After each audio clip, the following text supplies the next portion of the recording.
प्रेम से बोली बीड़ा पुस्तक धारने की।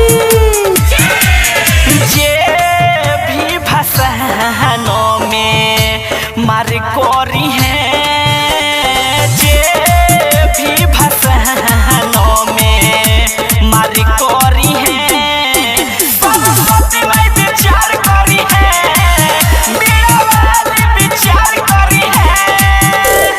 पूजा पाठ में जे भी अत्याचार कोरी है, सुना ना पूजा पाठ में जे भी अत्याचार कोरी है, सरस्वती माई विचार करी है, बीड़ा वाली विचार करी है, हंस वाली विचार करी है, सरस्वती माई विचार करी है।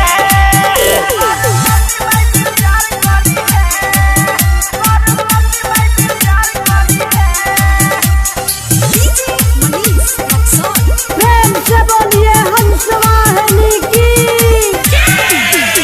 विद्या के दाता होई, भाग्य विधाता होई, जाने ली बात मन के माई तो ज्ञाता होई। भगवती भाव में गिर के पहाव में, उनको रसेवा रहब ममता के छहाव में।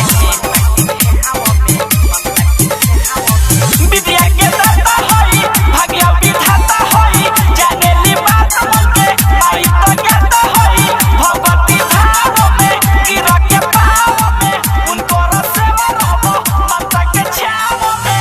उना आकाश जीने ओहम कार्य कोरी है, सुना ना उना आकाश जीने ओहम कार्य कोरी है, सरस्वती माई विचार करी है, बीड़ा वाली विचार करी है, हंस वाली विचार करी है, सरस्वती माई विचार करी है।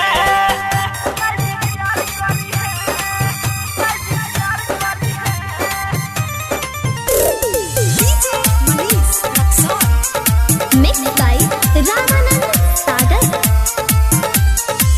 जय जयकार करो, मिलके गुहार करो, बीड़ा वाली के भाई पुकार करो।